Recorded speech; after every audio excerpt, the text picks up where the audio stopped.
Again, those who are here, proposal 40 and 41, we ask you to please exit quietly. And our doorman, Mr. Stowers, is holding the door back there for us, please.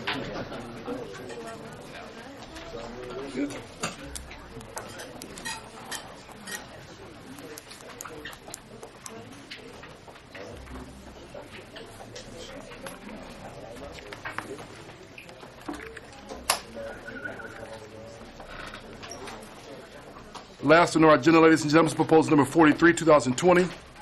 Establishes a study commission to, number one, review the status of the city's long-term and short-term response to violent crime.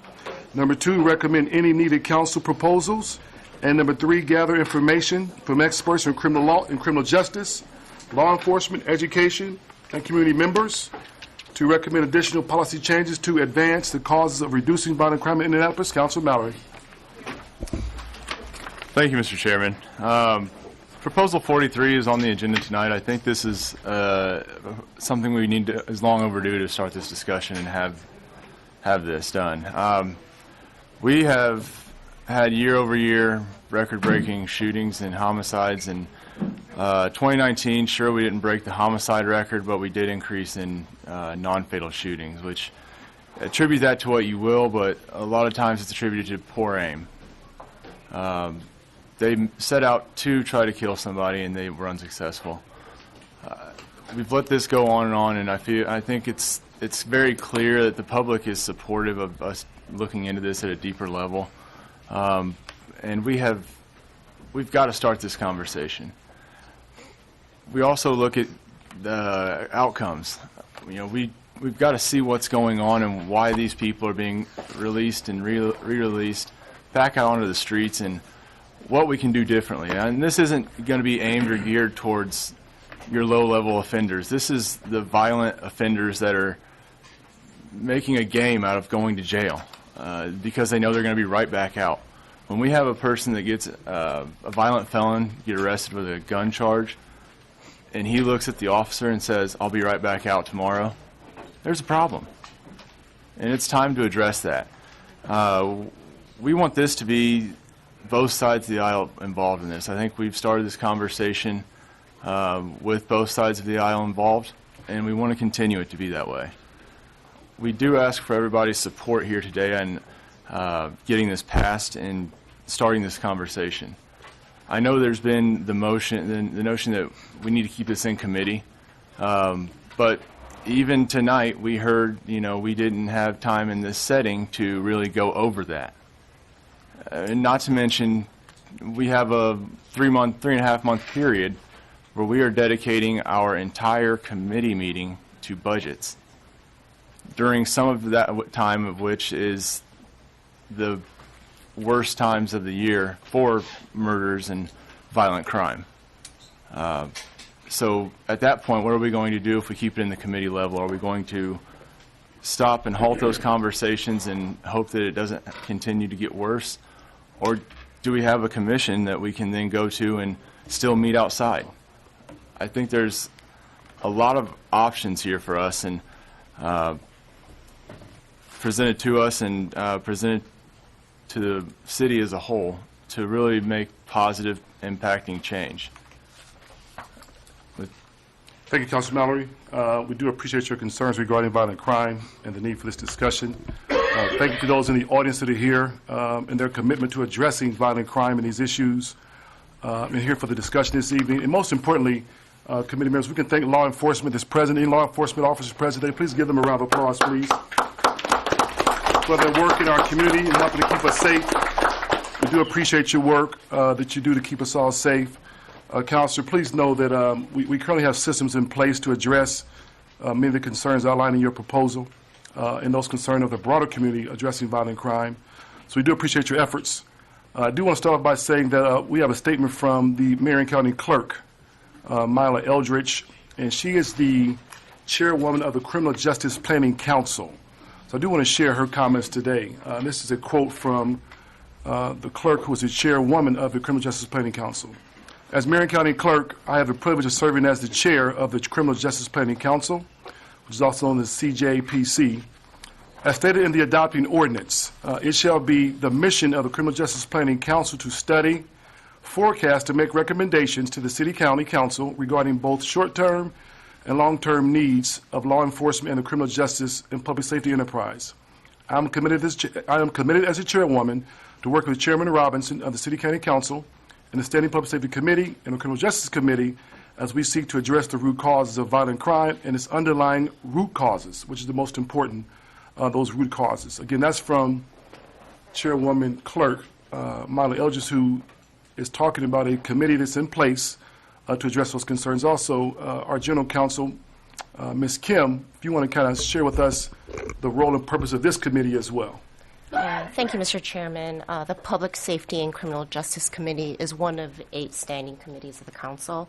Section 15128 of our local code sets out the functions of standing committees. It states, "It shall be the duty of all standing committees of the Council to consider all proposals referred to it as provided in these rules. A standing committee may consider any other matter properly concerning departments or subject matter indicated by the name of the standing committee. A standing committee may hear such testimony or public comment as the committee deems proper. In lieu of separate hearings, standing committees may meet with the boards of corresponding city departments." In a nutshell, this means the Public Safety and Criminal Justice Committee has the authority to, 1, convene meetings and hear testimony or public comment at its discretion, either in the CCB or off-site. Number 2, consider all proposals referred to it. And 3, consider any other matter concerning departments or subject matter related to public safety and criminal justice. Thank you, Ms. Kim. So we do have 2 agencies that are in place to address those concerns, one being the Criminal Justice Planning Council and also the committee that is before you.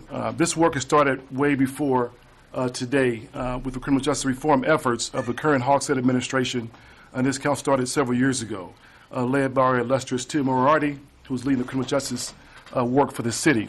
Thank you, Mr. Moriarty, for doing that. We began digging this work long ago with the GARE workshop that was put on by Councilor Osley last year. And meetings are taking place with public safety officials, community stakeholders on all sides of the city, and we're continuing to meet with public safety officials as well. We're currently receiving data from all public safety agencies and criminal justice, looking at data from an equity lens, not just violent crime, not just victims of crime, but equity in a general sense with our entire criminal justice department.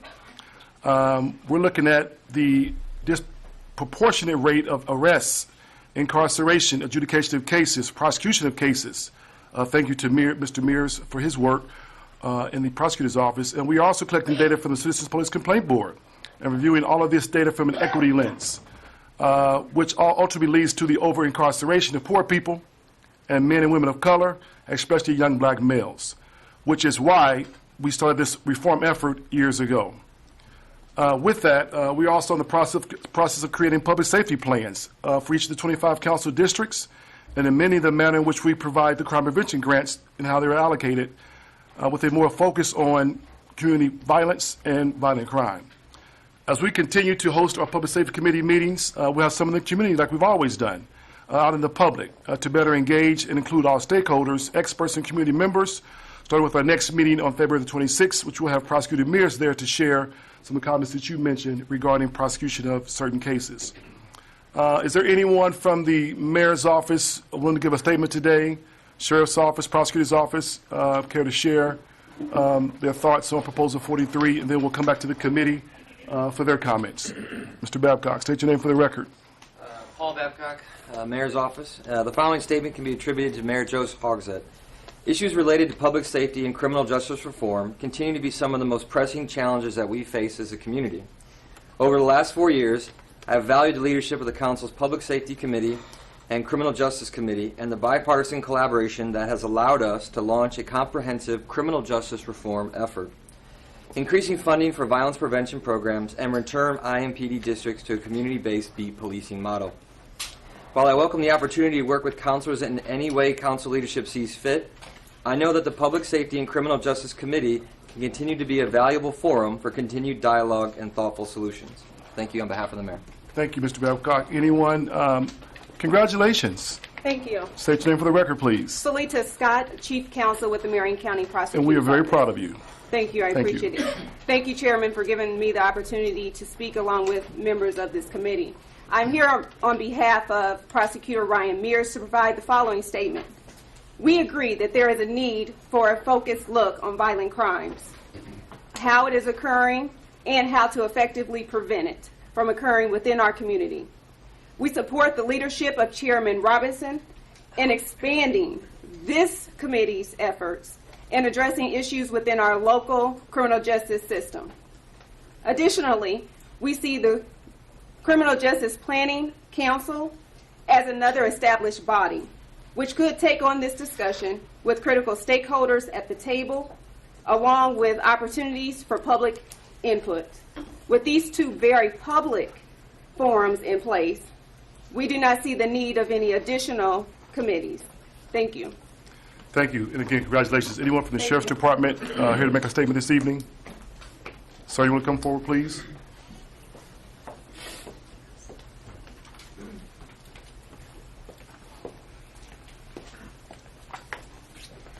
Chief Deputy Reggie Roney, on behalf of Sheriff Kerry Forstall, going to read his letter.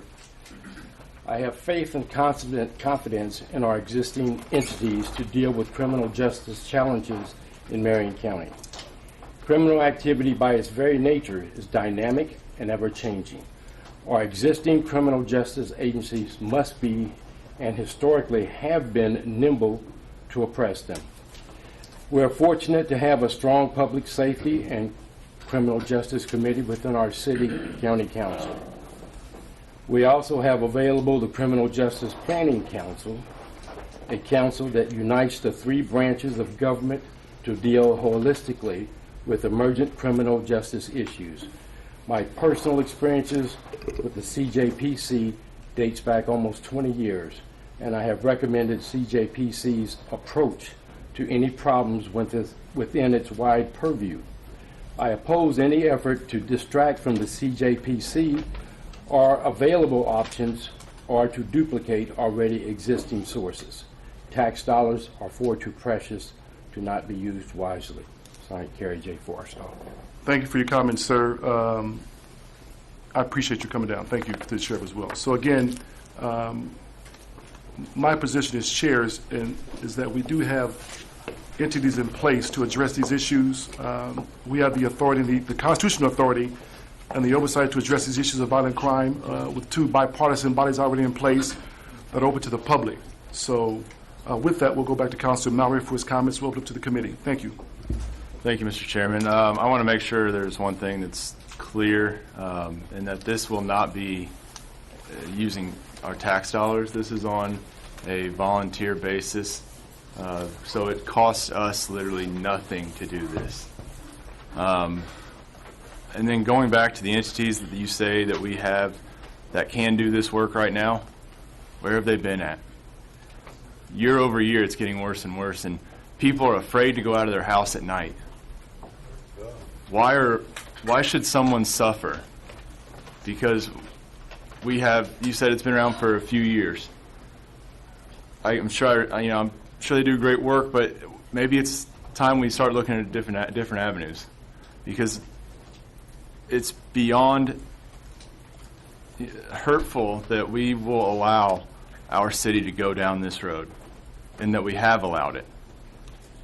We don't want to question anybody's judgments. We don't want to change what you do. We just want to bring together people that have a common goal, that is to make the city a safer place. We want to be able to get communities' feedback and see what these constituents are dealing with. A lot of times when you get these councils and committees on public safety, it can be intimidating for somebody to go up there to it. I think this is a way to give somebody a voice, to come together as a community, as a neighborhood, as a city, and move for the betterment of our city. Thank you, Councilor Mallory. Again, we would ask you to please consider the options before us as well that's in place to address those concerns. Additional comments or questions, councilors? Councilor Hart, welcome. Thank you, Chairman. So Thank you for allowing me to come here today and speak. I did have a prepared statement, but there's a couple things I want to address based on the individuals that you brought up. First of all, Mr. Babcock, thank you for coming here. Thank you for delivering the message from the mayor. And, you know, that is a short-term solution that you're mentioning too by adding funding and more cops. What this proposal looks at is a short-term and long-term solution to the issue that we're facing, and you're only looking at a portion of it. Second is to Ms. Scott. I can tell that we both agree on the need. You see that the Criminal Justice Planning Council is focused on the need. We all agree on the need, so at least we can agree on that. Third is from the Sheriff's Office. Mr. Roney, faith in the current system doesn't look like it's, you know, giving us what we need. I mean, shootings are on the rise. You can't even go to a subway now without having some fear. As for the prepared statement, Mr. Chairman, again, thank you for the opportunity to speak. This proposal is a new beginning to the conversation around crime in our city. Our caucus knew we needed to start the conversation, but we need the affected community to help shape it. The proposal for a commission is not a statement that this committee or any of the city administrations are not concerned with crime in Indianapolis. This proposal is a means to assist the committee as an extension of your efforts. As this proposal points out, there are short-term and long-term solutions to resolving our city's increase in crime. Now, I've done a lot of talking with a lot of different people in a short amount of time, and through my communications, I've heard an overbearing call for a need to address the socio-economic problems that have led to an inequitable housing, homeless, and median income that is near poverty for the community that is disproportionately affected by this crime. Now, these are the long-term solutions that I'm hearing when I'm talking to constituents and encouraging that this commission, if created, is to investigate further. Now, we need new voices and new solutions. This commission will be successful as it is created. If we assign the same voices, we should expect the same results. Today is an opportunity to start something new and demand new results. Now, the language used in this proposal was specific to the voices we have heard in this city. We must hold meetings outside of these walls. Even Councilor Graves agrees that this building is intimidating for some people to come into. Now, people need to be heard, and the people that need to be heard don't have reliable means of transportation. They cannot pay for parking to come downtown. We need to go to them, and this proposal states that. Mr. Chairman and members of this committee, thank you for hearing this proposal today, and I encourage everyone who votes to consider the families who have lost their loved ones to senseless acts of violence. Think of the victims. They are mothers, they are fathers, sisters, and brothers. We need to put the human factor into helping bringing change to both sides of this equation. So today, I encourage you to vote on this proposal with your heart and do the right thing. Thank you, Mr. Councilor Chairman. Hart. Again, thank you for joining us this evening. One point of acknowledgement, though, we do have council meetings outside of the city-county building. Our next will be February the 26th outside of the building. So we do probably every quarter to have them in the public. This committee does. So we'll have another one. So, but thank you for your comments and for your words and for your statement. Councilor Booth. Thank you, Mr. Chairman. After hearing both sides and after hearing all the other speakers come, I just had a few thoughts, and I want to share them with everybody. I very much appreciate the detrimental impact serious crime and growing crime has on the community. And I wholeheartedly agree on the need that we need to act, and we need to be bold, and we need to act soon. We had, speaking of Councilor Hart's mention of Subway, that happened in Councilor Evans' district, a block out of my district, in the neighborhood that I frequent very much. So it has hit home. It can happen anywhere in the county. And because of crime and because of rising gun use, we no longer have Ashok Kumar is no longer living. So it has hit home in our backyard, and it was a well-known member of our community. But at the same time, I think we currently have two existing groups that are very diligent and dedicated to this cause. We have this committee, obviously, the Public Criminal Justice Committee, Public Safety Criminal Justice Committee, and also the Criminal Justice Planning Council. And I'm just concerned about the redundancy that we're going to be causing here. We currently, this committee has the broadest convening and oversight power of any group, and I think it's time that we flex our muscles and use that to the best extent we can. We can and will be asking for any and all data that's out there, because without data, objective information-based action, then I think we are forging ahead blindly. All stakeholders are invited to participate. We are going out into the community to hold these meetings, and I appreciate the difficulty many people have coming down here. It is intimidating to be in a crowded, hot room like this with bright lights, law enforcement, TVs, and a lot of people like us staring at them as they speak. Not very welcoming. But I believe going forward in this collaborative effort and just really exercising the current tools we have, that we need not do yet another administrative effort via the commission. I'm looking forward to what I will be doing in my district. I am developing and working with the Commander Wally of the Northern District, working and getting the ball rolling on my own personal public safety plan in District 3, and I encourage each and one of us to do that as well. So I will be voting no on the proposal and encourage my fellow committee members to vote no as well. Thank you, Mr. Thank you, Chairman. Councilor, for your comments. Councilor Renee. Thank you, Mr. Chairman, for allowing me to speak. I'd just like to echo my colleagues day after day, week after week, month after month, and yes, sadly, year after year. We have seen the scourge of violent crime plague our great city's streets.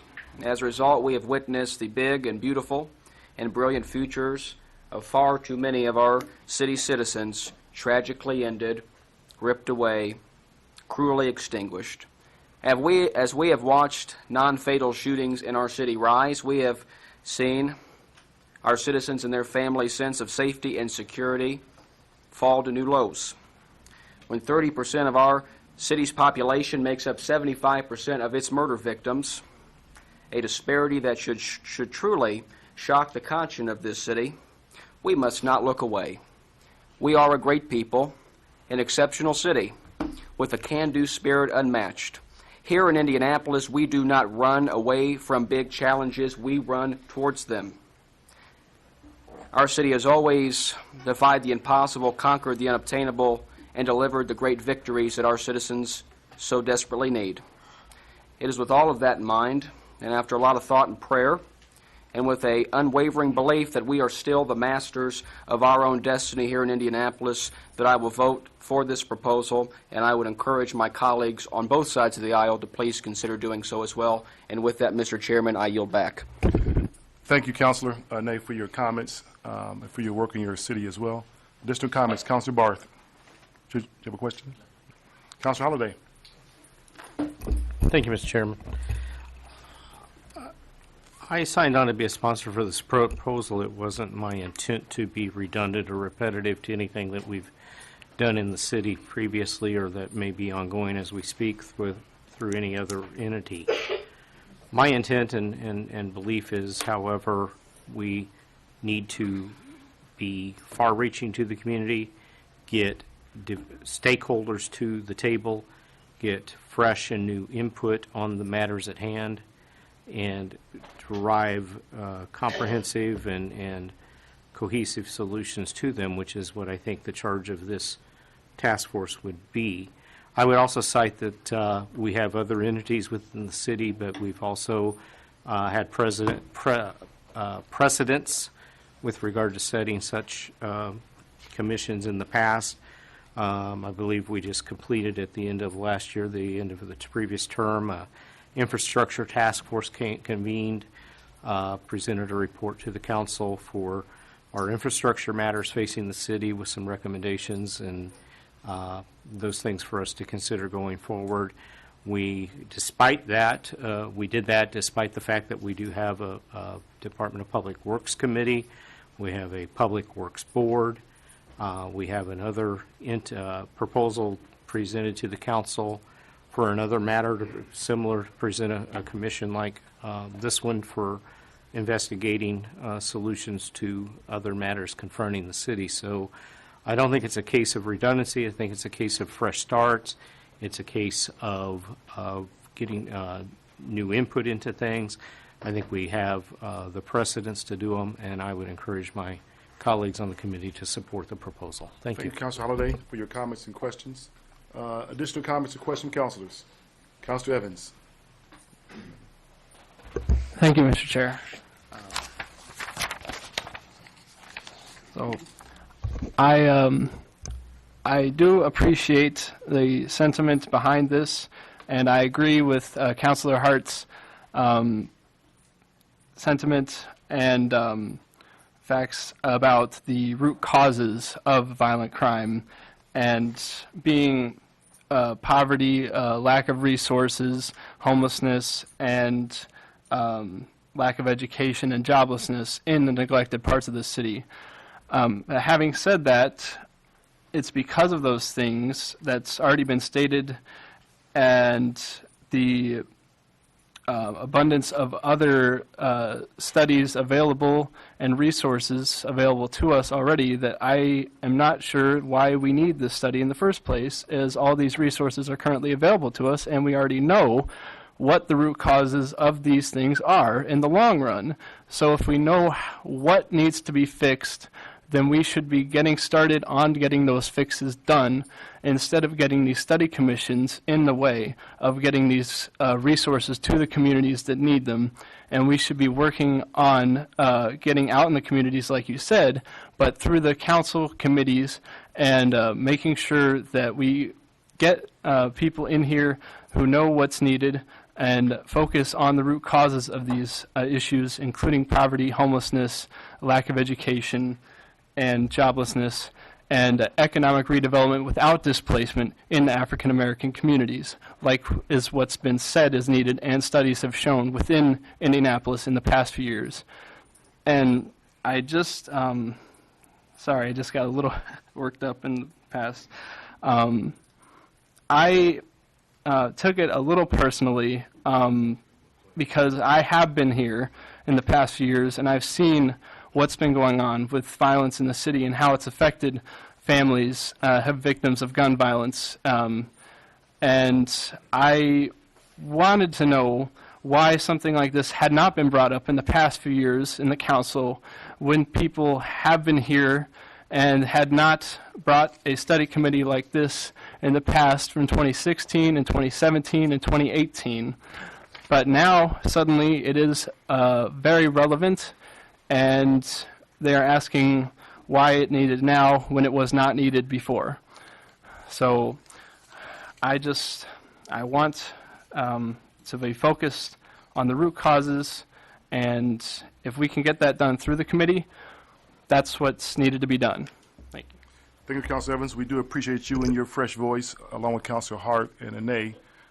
The younger, fresher voices are duly appreciated, so thank you for your insight on that. Additional comments or questions from councilors on proposal number 43? Councilor Mowry. I can respect your comments there, Councilor Evans. However, I adamantly disagree with you. No one ever said this wasn't needed in the past. No one ever said that we did it now because it's a great time. I mean, obviously it's not a great time for our city when we have rising numbers of shootings. The fact that we are doing it now is, like I said to begin with, this is an overdue conversation. This is something that should have been addressed. You're right, maybe in 2016, maybe even earlier. But the fact of the matter is we can't go back and change what we didn't do then. All we can try to do is make it better for the future. I'm looking more towards the future to see where we can get better, where we can improve, to not make the same mistakes of the past.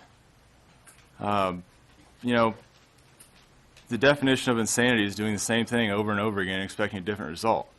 It's starting to feel like that.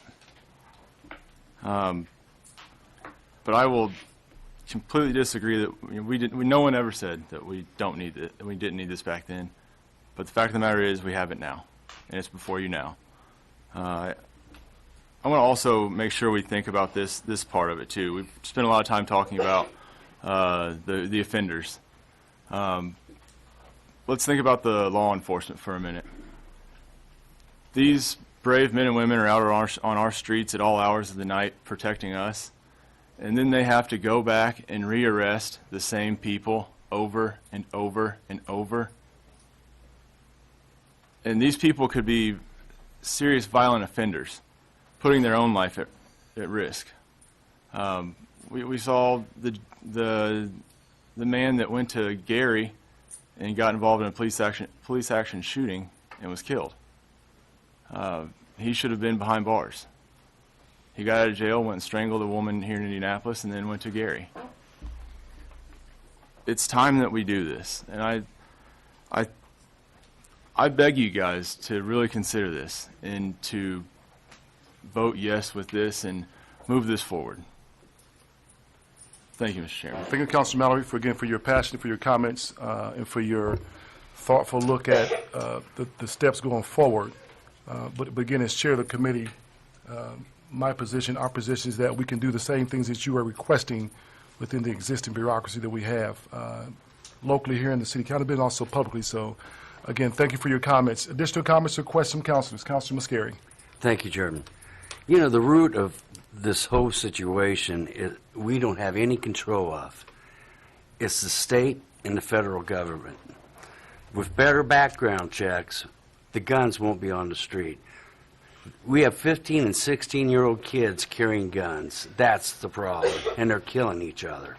That's the problem, period. Thank you, Councilor Muscari, for your comments. Additional comments from councilors? Councilor Hart. I'll keep it quick. So the only thing is, the idea is we want to get the people who are affected to help shape this conversation. And if you've been affected, my empathy is towards you. But what does it hurt to get their input? Thank you, Councilor Hart, for your comments. Ms. Clerk, we have a list of individuals that have selected to speak this evening. We'll keep it at 2 minutes, and we'll read out the first 3 names. Is Mr. Vaughn first? Where is he on the list? Where is he on the list? My legs are killing me. Number 6, have a seat, Mr. Vaughn. We appreciate you. Dr. Chris Holland, Rick Snyder, Michael Mack. So yes, if you could just stand right there, right at the camera, that'd be perfect. There's a microphone right there. State your name for the record, please, sir.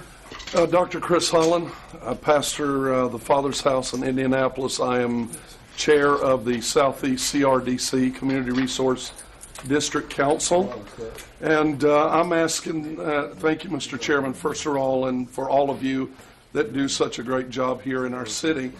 But I'm asking that you do form an extra committee to study these issues. We do a lot of work in the community. We work with IMPD and the mayor's office. We're one of the formed groups that do the work to deal with violent crime issues.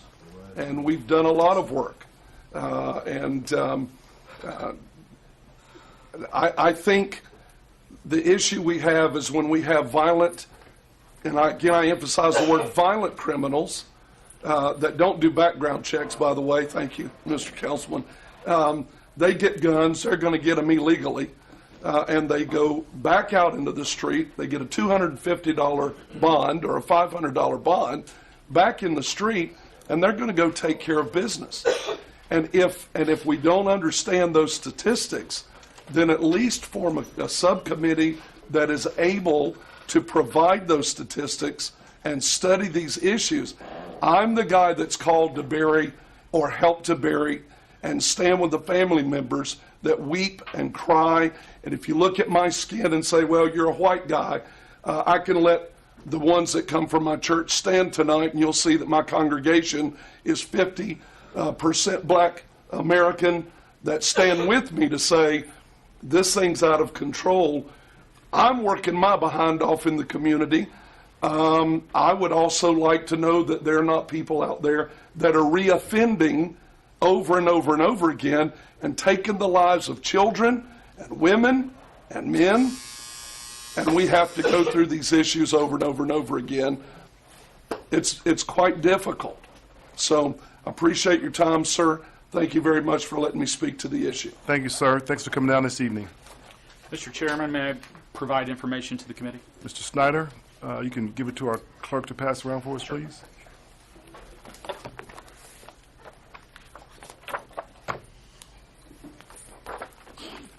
That's cut into your 2 minutes, too, by the way.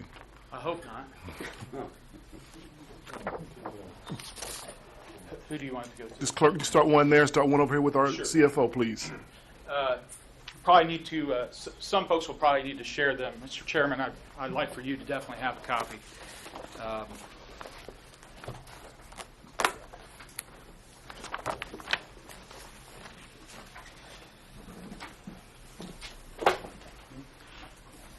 Members of the committee, as you're passing those around and receiving them, they're very brief slides. I'm just going to go through really quickly to make sure we cover key points. My name is Rick Snyder. I serve as the president of the Indianapolis Fraternal Order of Police. I represent over 3,000 law enforcement officers and their families. I'm joined tonight by members of our executive board who are here. If they please stand real quick, who have come out here to stand with us here tonight.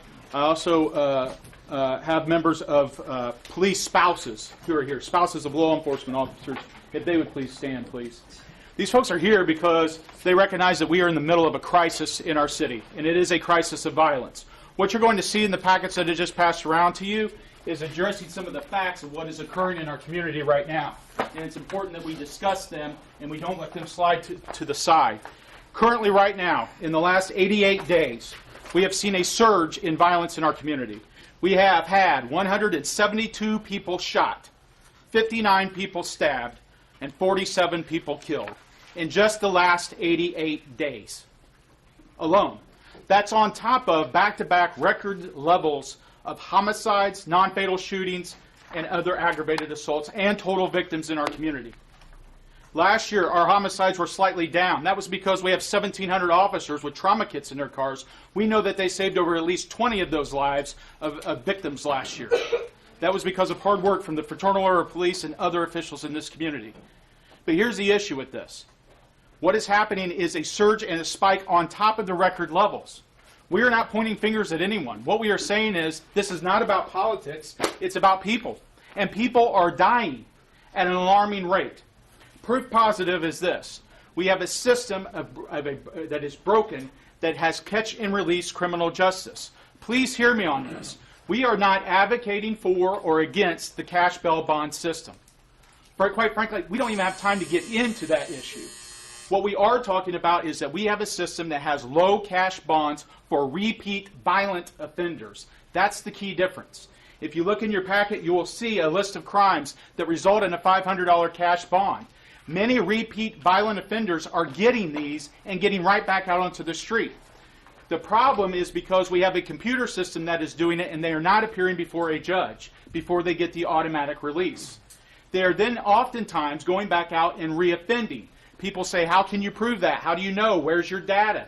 I don't have the data because we're not collecting it, which is one of the recommendations that we have made, which is to establish the commission to start the collection of the data so that we can see what the problem is and work backwards off of that.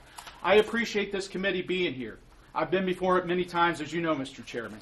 You know that there's been few times that I've ever come and said, this is a crisis. Let me tell you the times that I did it. Staffing, when we did not have enough police officers. What did we do? We said we didn't have enough officers and we didn't have enough money. What did we do? We formed the IMPD Staffing Commission, a nonpartisan group, got around the table, and quickly put forward a recommendation of a public safety tax increase that was unanimously passed by this body. The officers that we have today, that the mayor cited as having all these officers, that's because we worked on it out of this commission. The fact that we went back to beat policing. Mr. Chairman, I feel threatened. The police officer, I feel threatened.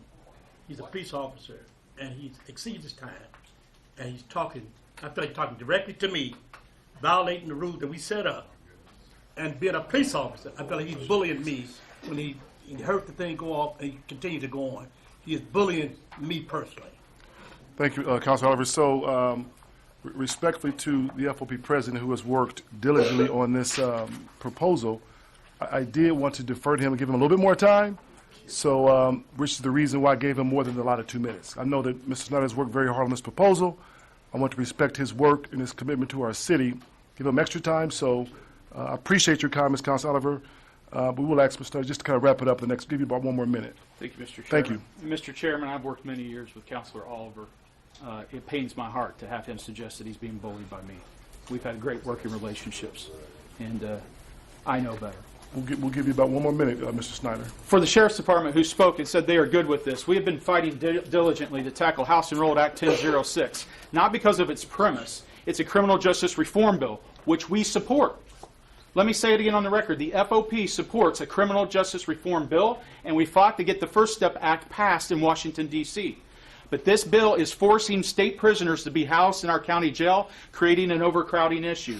The Marion County Sheriff has affirmed time and again he would give those prisoners back today if they would take them back. Here's the result, folks, and this is critically important. This time issue is the problem. This is why we need the commission. The #1 mental health provider of inpatient residential care in Marion County is the Marion County Sheriff. We are criminalizing mental health crises and issues, and we are saying we need to talk about that. That's occurred over the last 4 years, the last 8 years, and we're saying enough is enough. Finally, you have a packet that's critically important, and I implore you to please take a look at it. These are actual examples of repeat violent offenders who are getting right back out onto our streets. May I, please? 30 seconds, Mr. Snyder. Thank you, Mr. Chairman. Getting right back out onto our streets. The very first one is a serious violent felon who was arrested for burglary, serious violent felon in possession of a handgun, resisting law enforcement because he drew a gun and pointed it at an officer. He was released on a low bond automatically as a serious violent felon. He's not a new offender. He's got a documented history of violence. We then had to re-arrest him again on 3 counts more of burglary. And guess what happened? He was released automatically on another $500 cash bond. We got another one that's serious violent felons in possession of handguns, pointing them at people and being repeatedly released. I am imploring you. This is an emergency. I just had 4 instances of police officers either being shot at or guns pointed at them in the last week. In the last 48 hours, we've had 7 people shot, 5 stabbed, and 1 killed. We've had 20 homicides already this year in 35 days. It's not working. And everybody's working hard to try to pull in the same direction as a team. I have no animosity towards anyone at all. In fact, I think we're all in agreement. What I'm saying is the commission will expedite this process. It's the urgency of the matter, and time is of the essence. You said you're going to have Prosecutor Mears here. That's great, but that's in, what, 2 more weeks? And then we're going to bring the sheriff in, and that'll be in 2 or 3 more weeks? I've given you plenty Fair enough. Of wiggle room, Mr. Snyder. Let's wrap it up. Fair enough. So the point is, time is of the essence. It is an emergency. Our victims need to be represented. We heard a lot of discussion about that. We are here to be a voice for the victims. We are going out and we're seeing them being victimized day in and day out, oftentimes by repeat violent offenders. And we're also here because our citizens and our officers are stuck in the middle of this. And we need your help and your attention to tackle this issue and get something done. I'm confident that we can do this, and we stand ready to work with anyone and everyone. Thank you, Mr. Thank you Chair. for your work and for your commitment to this issue and for your work with the FOP, Mr. Snyder. Next names, Mrs. Clerk. Michael Mack, Larry Vaughn, Whitley Yates, Jim Sullivan, and Simona Woodson. Thank you. My name is Michael Mack. I have been a sworn member of the Indianapolis Police Department for 35 years. I am here to speak on behalf of my coworkers as well as myself. Being a senior member of my shift, my coworkers and I, we talk about what's going on. We see what's going on.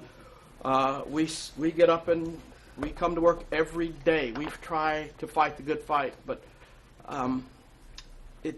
things just don't seem to be getting any better. I've had personal friends, Matt Faber, Teresa Hawkins, David Moore, Perry Wren, who were personal friends of mine, who were all killed in the line of duty by violent felons. But we still come to work every day and we fight the good fight. And all I'm here to do is ask you to please let us know that we have your support. Let the citizens of Indianapolis know that you have their best interest at heart. Let our young black men who are dying in these streets every day, please, they need you. They need us. They need us to help guide them to stop this madness. My first call today was a person shot at Community North Hospital, 22-year-old young man, and he wouldn't talk to us. He'd been shot, and he wouldn't talk to us. When is it going to stop? We know that you guys are here to do work in the best interest of our community, and we know you will. We just want you to let us work with you. Thank you very much. Thank you for your service, and thank you for your comments, sir. Hello, my name is Whitley Yates, and thank you for hearing me. I actually wrote something this time, so I'm not off the cuff. So I came here hoping that this wasn't a partisan issue, and after hearing from the mayor's office, the clerk's office, the prosecutor's office, and the sheriff's office, it's beginning to feel like it's partisan. I don't believe that public safety and poverty are partisan issues. I think that they're people issues, and I don't think political parties can hold a monopoly on issues that affect everyone in the city. You cannot gatekeep issues to keep them within specific areas where political parties dominate so that you can say that you're helping them. Okay. You guys stated that this commission would be redundant. That's what I'm hearing. And that for some reason it couldn't work in tandem with this committee, and I don't understand why, especially if it's not using any fiscal or financial resources. And it was also stated that we have the Marion County Criminal Justice Planning Council that I'm sure half of this room didn't know existed. There are no minutes, there's no meetings posted, and apparently there are members who were elected based on the virtue of their office that they no longer hold, like Prosecutor Terry Curry.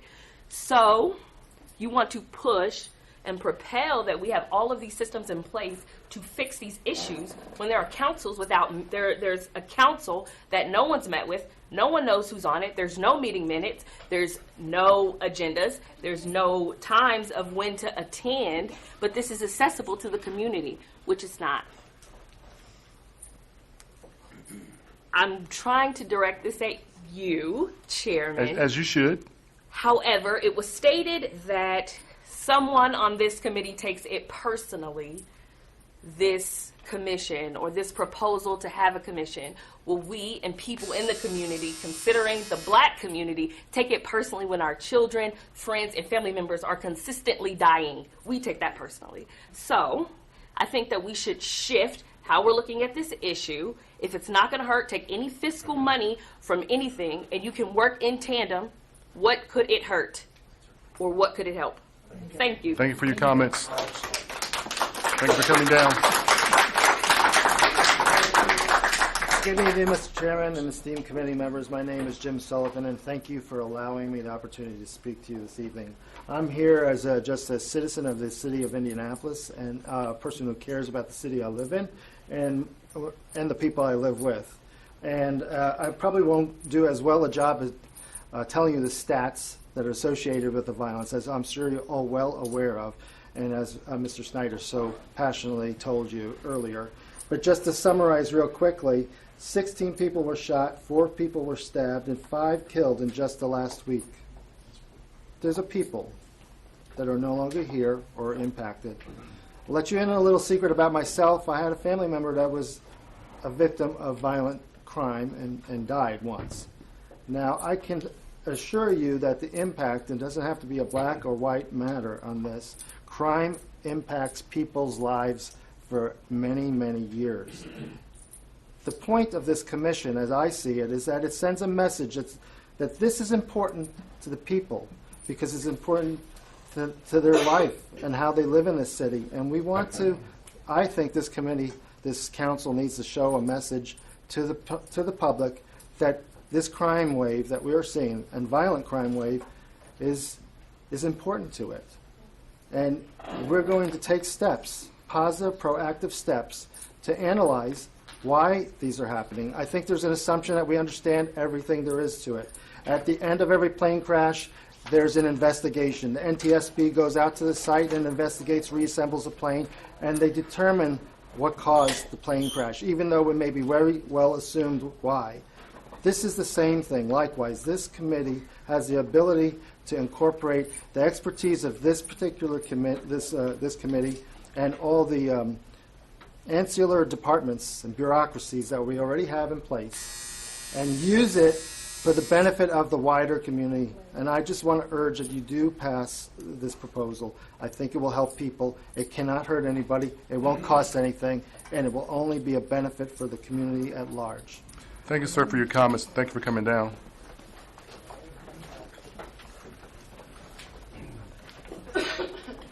Mr. Chairman, I object to any such forms of committee or anything else that exists now to mitigate unjust laws.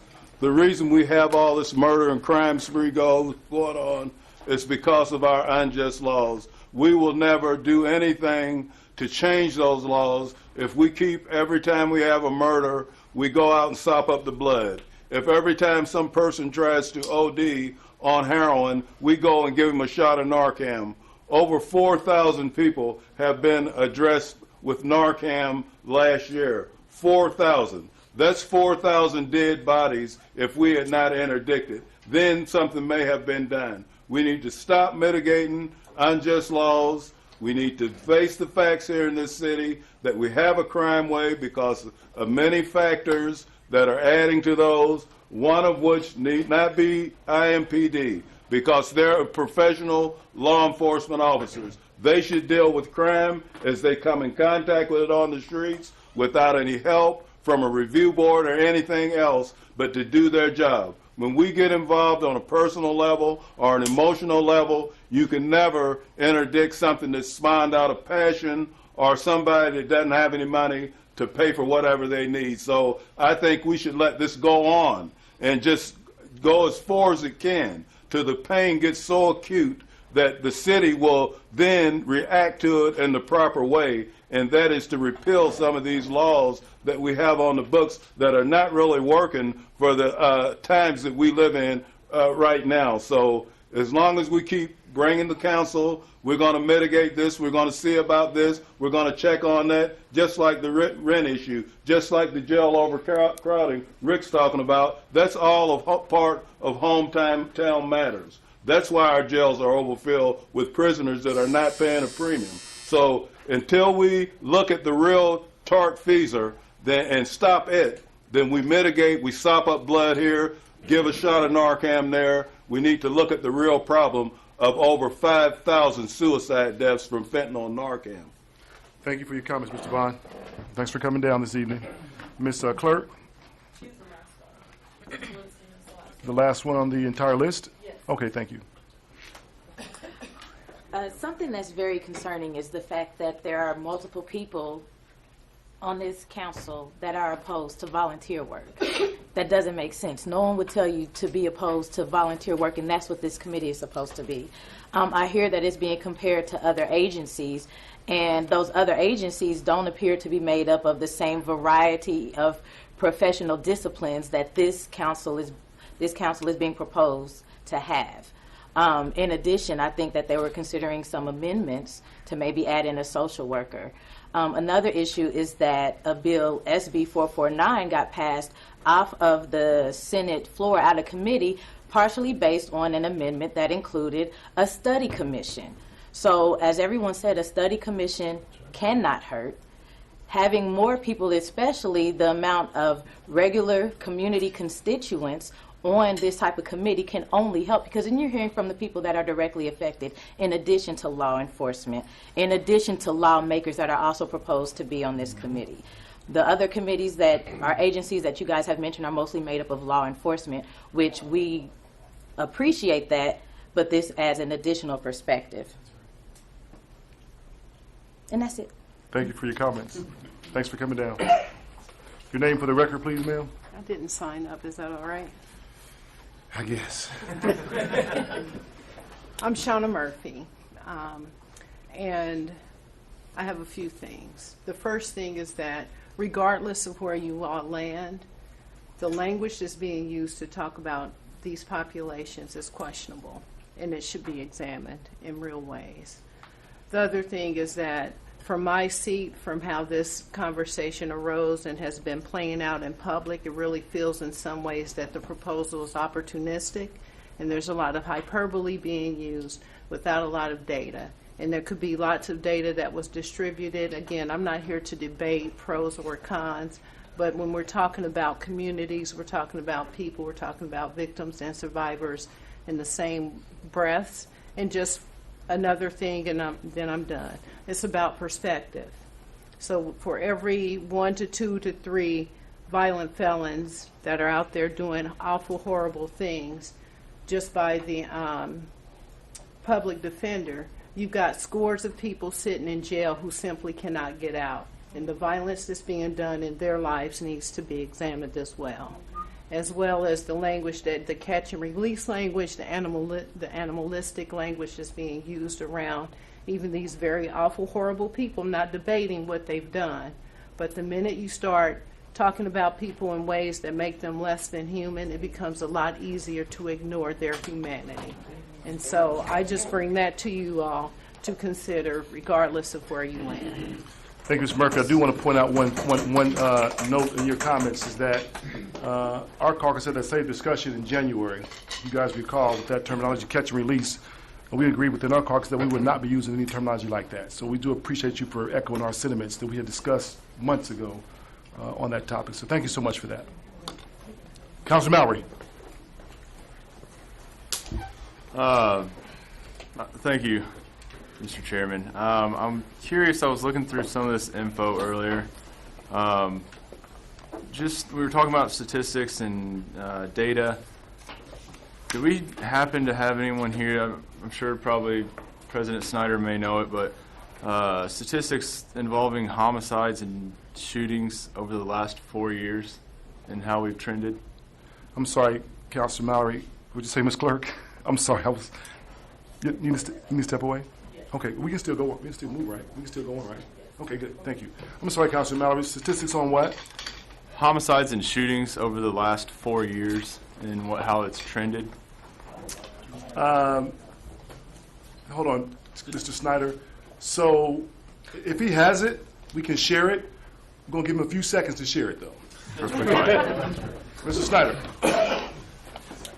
In the last 4 years, the statistics show that we've had over 600 murders in this city, and we've had over 2,000 people shot. Last year, 3 out of every 4 murder victims were African American.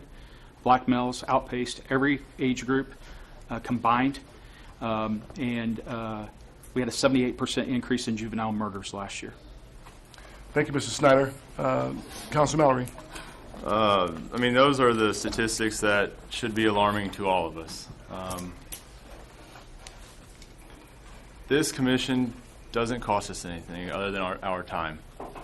I think Councilor Holliday brought up a great point with the Infrastructure Commission and the suggestions that came out of that commission.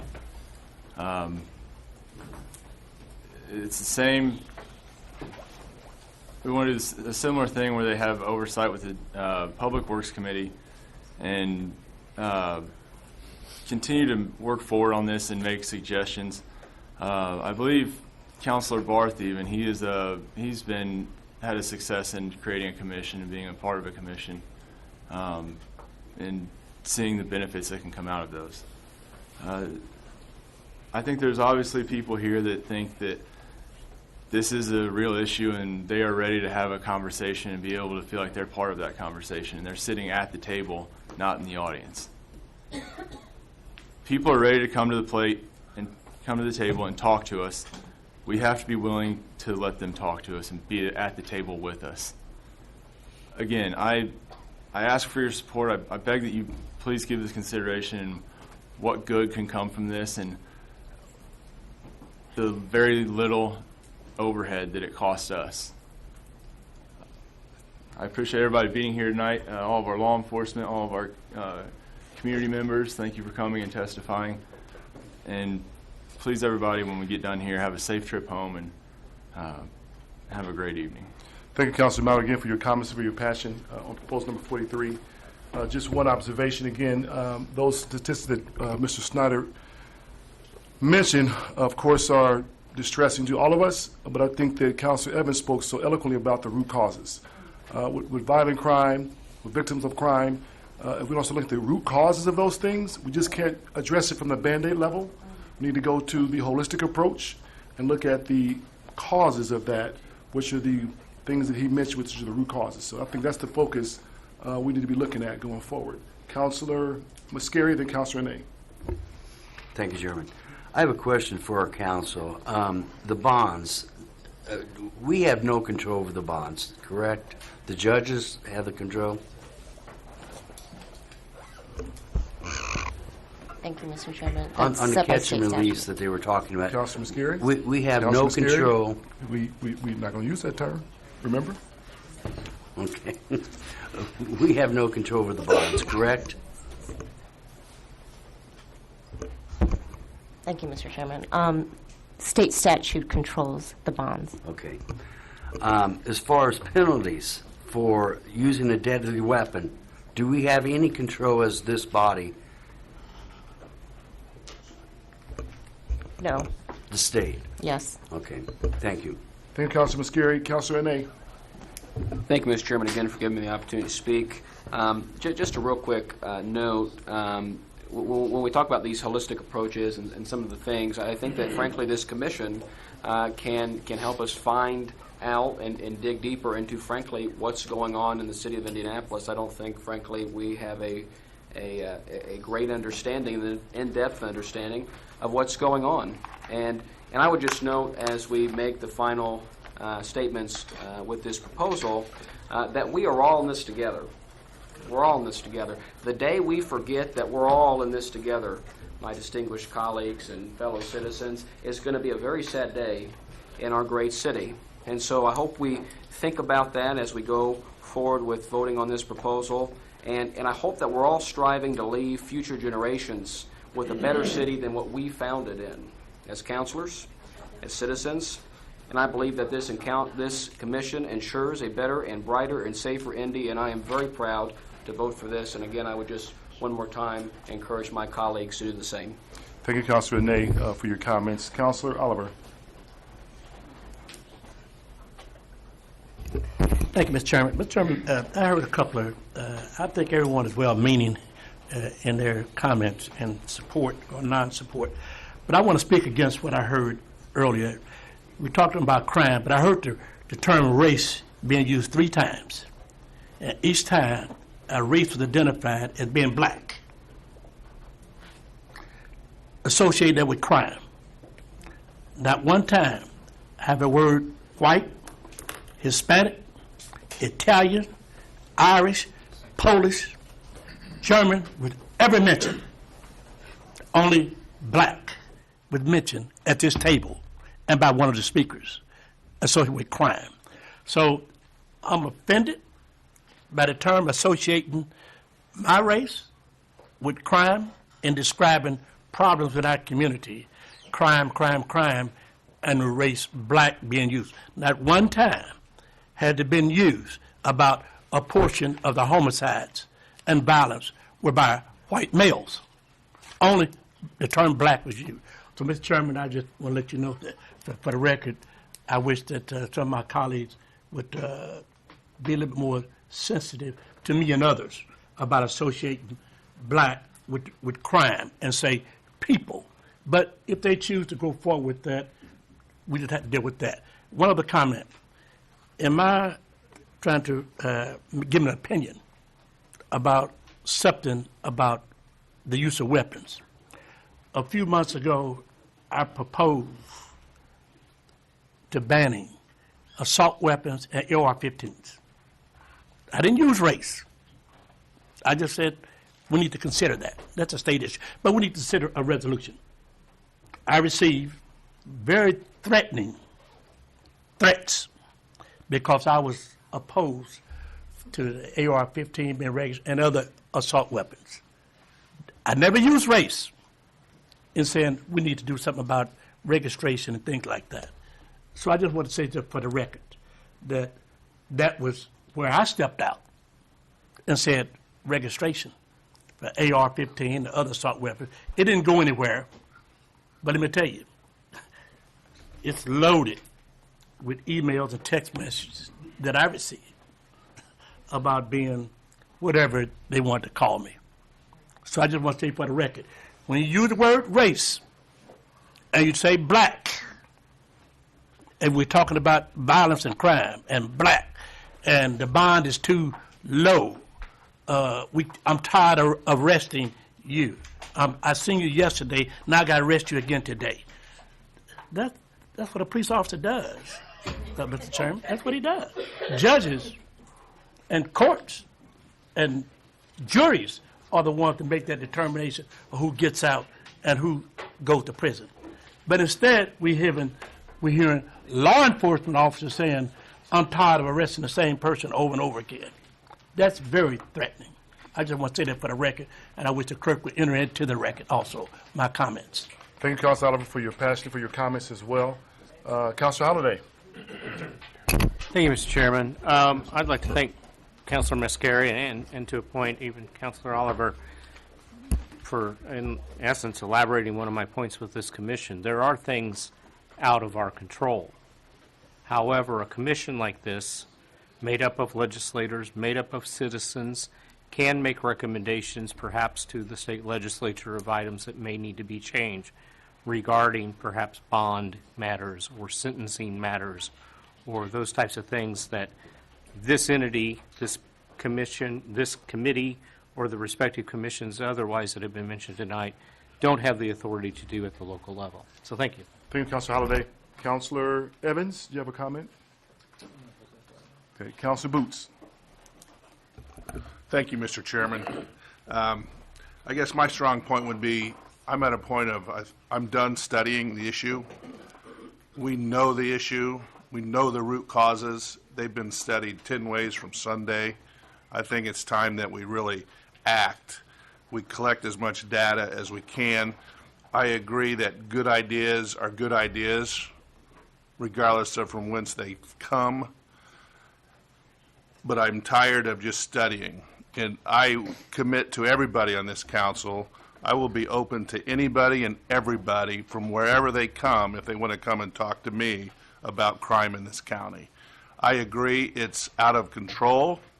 It is an emergency.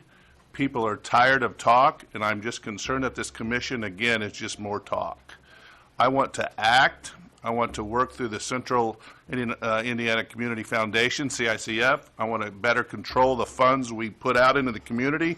I want to make sure they have a bigger impact. I want crime prevention programs studied. I want the taxpayers' money put to its best use.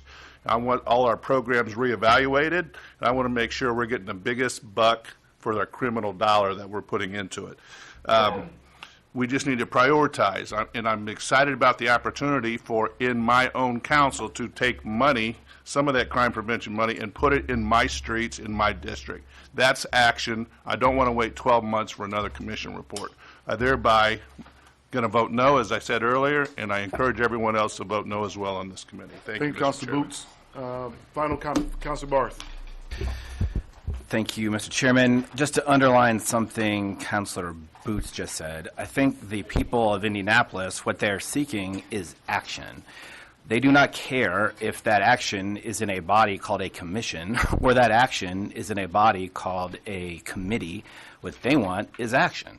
And as Councilor Chairman in this forum, Robinson, has pointed out, lots of work has been done already, and now he has already laid out a vision for action to start taking place in this committee right away. So that makes sense to me to move forward with that quickly, but I also think it's worth noting everyone in this room who is an elected member of the council can start taking action today or could have already taken action, and leadership has already come from these two councilors on my left and my right in bringing people together to take action in their district. In my own case, I brought together community leaders who are along 38th Street between Capitol and Meridian, combined with the IMPD and the prosecutor's office to specifically address that issue right there. We're not waiting for something called a commission or something called a committee to take action. We are working now today. So let's move forward with whatever word we use to describe it. Let's get going, A, and B, don't wait for that to happen. Start doing it right now. Thank you, Councilor Barth, for your comments, for your insight. Final comments or questions, Councilor Boots. Thank you, Mr. Chairman. Just as a final note, I appreciate Councilor Barth reminding me of our meeting tomorrow evening. If you want to act, 6:30, Castleton United Methodist Church. We will have IMPD officers there. We'll have stakeholders there. Councilor Evans and I will be there. We're going to give tribute to our fellow citizen that lost his life at the subway at 75th and Shaylin. And we are encouraging all stakeholders in the committee. This is our part of the county, but it affects everybody. So if you want to start the process, please join us tomorrow night, 6:30 p.m., Castleton United Methodist Church. Thank you, Mr. Chairman. Thank you, Councilor Evans. Thank you, Mr. Chair.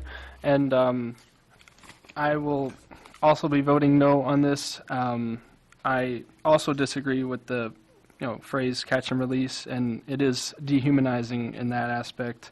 But to a second point, the volunteering aspect comes from the outside. I was very proud to have participated in the past 2 years in a mental health task force, bringing together community members and professionals in the mental health community and finding ways that better treat and better provide services for people experiencing mental health crises when they are in the community and when help and services are not as readily available. So in those types of ways, I feel that the community and those of us here can help participate in community gatherings, in study groups, and help find ways to move forward as a city and as citizens together in finding solutions to these issues. Thank you, Councilor Evans. Final comments from councilors. Councilor Mowry, your proposal. Chair, entertain a motion. Mr. President, I move that we send proposal number 43 to the full council with a due pass recommendation. Second. Motion been properly moved and seconded. All those in favor, signify by saying aye. Aye. Those opposed? Nay. Motion fails. We got 3 aye votes in support and 8 nay votes opposed. Motion fails. So, no items on our agenda. We are adjourned.